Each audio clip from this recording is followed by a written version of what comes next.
tudo bem com você? Eu sou a Pamela e na aula de hoje nós vamos aprender sobre os estados físicos da água, o ciclo da água e as propriedades dela.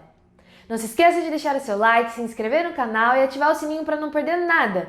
Ah, e se você estiver precisando de um reforço na escola, conta com a gente lá no site brioeduca.com. Agora bora para a aula. Constantemente a água está mudando de estado físico. Na natureza ela pode ser encontrada de três formas, como granizo, lá nas geleiras e icebergs, ou na neve, que é quando a água está no seu estado sólido.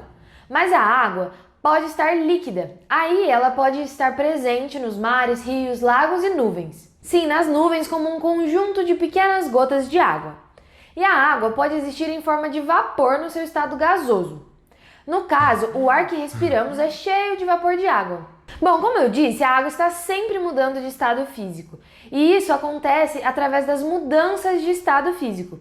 Vamos ver algumas dessas mudanças de estado que são possíveis de acontecer. Bom, a solidificação. Quando a água líquida é resfriada e passa a ficar sólida. É o caso da gente fazer gelo. A fusão. O processo contrário da solidificação, quando a água sai do estado sólido e passa para o líquido, no caso quando o gelo derrete. Vaporização, quando a água líquida passa para vapor lenta ou rapidamente. Aí, se for de forma lenta, vai receber o nome de evaporação, que é o caso quando você estende roupa no sol. E se for de forma rápida, como quando a gente joga água numa panela que já está no fogo há algum tempo, é chamado de ebulição. Agora, condensação ou liquefação é o contrário da vaporização. É quando o vapor muda para o estado líquido, tipo quando os vapores de água são resfriados lá em grandes altitudes, aí o vapor condensa e forma as nuvens. Por fim, tem como a água ir do estado sólido direto para o gás, ou o contrário, do vapor solidificar, e aí isso vai ser chamado de sublimação. Existe um esqueminha que fica mais fácil de visualizar isso, já anota ele aí. Bom, as mudanças de estado físico constantes da água na natureza faz com que a quantidade de água na hidrosfera quase não varie. E esse processo da água ficar constantemente mudando de estado físico e de ambiente é chamado de ciclo de água ou ciclo hídrico. O calor do Sol é a principal fonte de energia que mantém esse ciclo. Ele é responsável pela evaporação da água dos oceanos, lagos, rios e solo, além de ser responsável pela transpiração dos seres vivos, retornando para o ambiente a água ingerida por eles.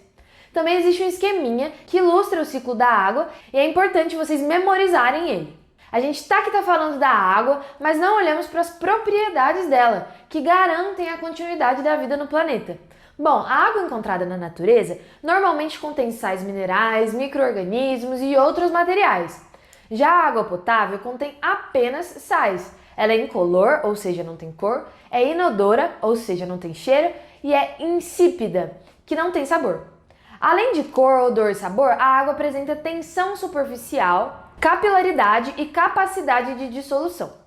A tensão superficial é uma propriedade que faz com que a superfície da água se comporte como uma película muito fina e elástica.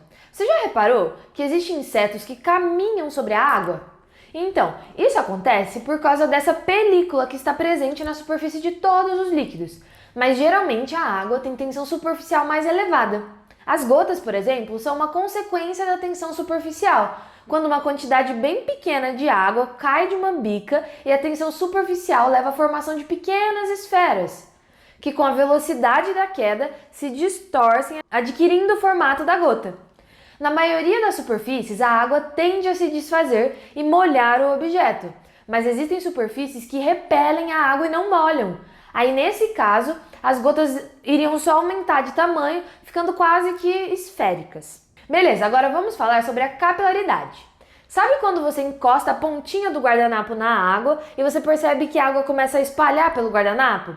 Mesmo que o papel esteja em pé e parece que a água vai subindo? Então, isso acontece porque o líquido é conduzido através das fibras do papel, que agem como tubos muito fininhos chamados de capilares. A maioria das plantas também possui tubos responsáveis pela condução de substâncias pelo seu corpo vegetal. São os vasos condutores, que podem ser encontrados em pequenas gramíneas ou mesmo em árvores grandes. A capilaridade contribui para o processo de subida da água pelos vasos, tanto no caso do papel quanto no caso das plantas. Agora, para encerrar a aula, vamos falar da capacidade de dissolução. A capacidade que uma substância tem de se dissolver em outra é denominada solubilidade. Quando dissolvemos um sólido em um líquido, chamamos o sólido de soluto e o líquido de solvente. A água é um solvente universal, porque ela tem capacidade de dissolver inúmeras substâncias. A partir da solubilidade, as substâncias podem ser classificadas em solúveis, que podem se dissolver no solvente, ou insolúveis, aquelas que não se dissolvem no solvente. A solubilidade varia de acordo com a temperatura do solvente. Isso quer dizer que a água quente dissolve mais fácil a mesma quantidade de soluto do que uma água fria. Se a gente extrapolar um pouquinho, a gente pode dizer que a vida depende da quantidade, da capacidade de dissolução da água. Isso porque as paredes das células dos seres vivos mantêm suas estruturas por serem constituídas de um material insolúvel em água. Os nutrientes, como sais minerais, os açúcares, são transportados até as células pelo sangue, porque são solúveis em água. E sim, a água está presente em boa parte do nosso sangue.